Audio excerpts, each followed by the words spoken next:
वाल्मीकि रामायण, रामचंद्रिका, साकेत, रामचरितमानस, साकेत संत, पंचवटी आदि सभी ग्रंथों में शूर्पणखा के बारे में संपूर्ण जानकारी मिलती है। शूर्पणखा का रामायण की गाथा में एक विशेष स्थान है। ऐसा माना जाता है कि शूर्पणखा रावण के द्वारा माता सीता के हरण का पहला कारण थी। यह सभी जानते हैं कि लक्ष्मण ने शूर्पणखा की नाक काट दी थी। शूर्पणखा से जुड़ी काफी सारी रोचक बातें और भी हैं जिन्हें शायद ही आपने सुना होगा, तो वीडियो के अंत तक बने रहिएगा। आइए जानते हैं शूर्पणखा के बारे में 10 रोचक जानकारी। और दोस्तों, अगर आपने हमारी चैनल ज्ञान बाबा हिंदी को अभी तक सब्सक्राइब नहीं किया है तो तुरंत कर लें और बेल आइकन प्रेस करना बिल्कुल भी न भूलें। नंबर 1, कौन थी शूर्पणखा? आइए जानते हैं कौन थी शूर्पणखा और क्या रोल था शूर्पणखा का रामायण में। दोस्तों, शूर्पणखा ऋषि विशर्वा और कैकसी की पुत्री तथा लंका नरेश रावण की बहन थी। शूर्पवत नखानी यस्या सा शूर्पणखा, अर्थात जिसके नख सूप के समान हो। नंबर 2, शूर्पणखा के पति का नाम। शूर्पणखा के बारे में तो हमने बहुत सुना है, परंतु क्या आपने कभी शूर्पणखा के पति का नाम सुना है? तो आपको बता देते हैं कि शूर्पणखा के पति का नाम दानवराज विद्युविरवा था। कुबेर को बेदखल कर रावण के लंका में जम जाने के बाद उसने अपनी बहन शूर्पणखा का विवाह कालका के पुत्र दानवराज विद्युविरवा के साथ कर दिया था। नंबर 3, रावण को शूर्पणखा का शाप। शूर्पणखा रावण की बहन थी। दोस्तों, क्या आप जानते हैं कि शूर्पणखा ने रावण को शाप दिया था? आप सोच रही होंगे भला ऐसा क्यों हुआ कि एक बहन को अपने ही भाई को शाप देना पड़ा हो। तो आपको बता दें कि त्रिलोकीय विजय पर निकले रावण ने एक युद्ध में विद्युविजय को भी मार दिया था। इसीलिए शूर्पणखा रावण द्वारा अपनी पति की मारटियों पर काफी दुखी हुई थी और इसी कारण उसने मन ही मन रावण को शाप दिया कि मेरे ही कारण तेरा सर्वनाश होगा। रावण ने शूर्पणखा को अपने भाई खर के पास रहने के लिए भेज दिया।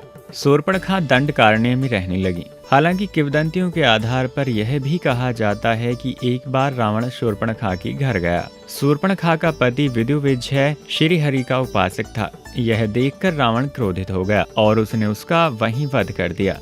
नंबर 4, लक्ष्मण ने काटी थी नाक।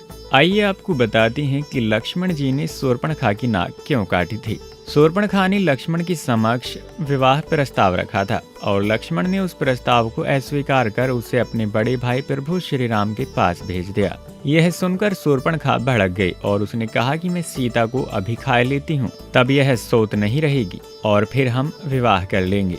जब शूर्पणखा माता सीता को खाने के लिए उनकी ओर झपटी तो प्रभु श्री राम के आदेशानुसार लक्ष्मण ने शूर्पणखा के नाक कान काट दिए। कहते हैं कि जब यह घटना घटी तब तीनों पंचवटी में रहते थे।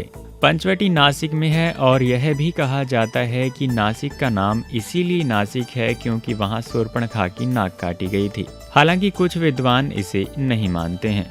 नंबर 5, प्रभु श्री राम पर मोहित हुई शूर्पणखा। कथा के अनुसार श्री राम दंडकारण्य में रहते थे। वहां शूर्पणखा ने जब प्रभु श्री राम को देखा तो वह उन पर मोहित हो गई। राम का परिचय जानकर उनसे कहा कि मैं इस प्रदेश में स्वेच्छारिणी राक्षसी हूँ, मुझसे सब भयभीत रहते हैं। विशर्वा का बलवान पुत्र रावण मेरा भाई है, मैं तुमसे विवाह करना चाहती हूँ। यह सुनकर श्री राम मुस्कुराते हुए बोले कि उनका विवाह सीता के साथ हो चुका है तथा उनका छोटा भाई लक्ष्मण अभी अविवाहित है, अतः वह उसके पास जाकर अपना प्रस्ताव रख सकती हैं। नंबर 6, खर और दूषण का वध। जब लक्ष्मण द्वारा शूर्पणखा की नाक काटी गई तो शूर्पणखा अपनी भाई खर और दूषण के पास गईं। दोनों ने अपनी सेना सहित प्रभु श्री राम और लक्ष्मण पर हमला कर दिया था। प्रभु श्री राम ने लक्ष्मण और सीता को एक कंदरा में जाने को कहा और वे अकेले ही संपूर्ण सेना से युद्ध लड़ते रहे। अंत में प्रभु श्री राम ने खर और दूषण का उनकी सेना सहित वध कर दिया। मुनि और गंधर्व भी यह युद्ध देखने गए थे। दूषण, तिरशिरा तथा अनेक राक्षसों के मारे जाने पर खर स्वयं राम से युद्ध करने गया था और वह भी मारा गया। राम ने खर, दूषण, तिरशिरा तथा 14,000 राक्षसों का वध कर दिया था। नंबर 7, रावण की सभा में शूर्पणखा।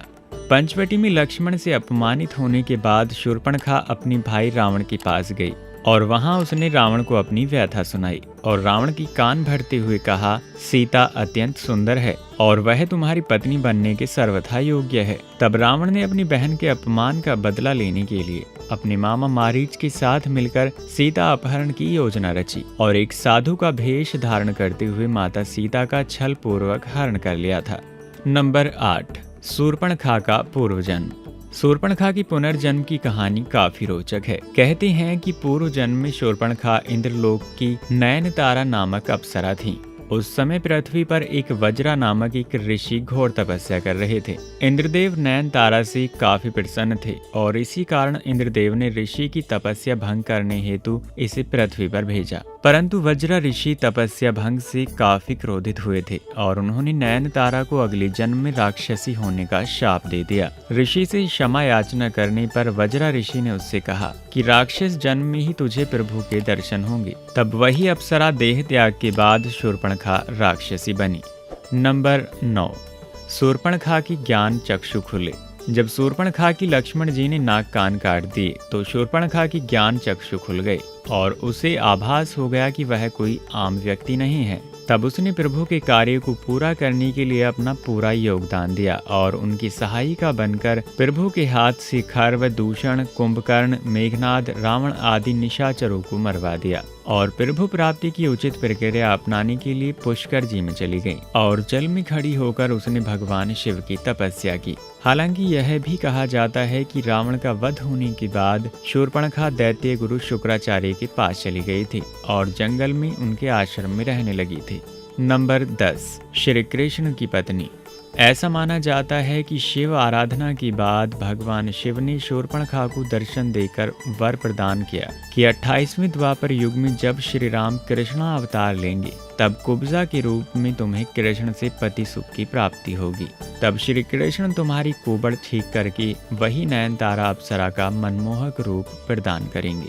तो उम्मीद है दोस्तों आपको हमारी वीडियो रोमांचक लगी होगी और ऐसी ही वीडियोस के लिए चैनल को सब्सक्राइब करें और दोस्तों के साथ इस वीडियो को शेयर करना बिल्कुल भी न भूलें। धन्यवाद।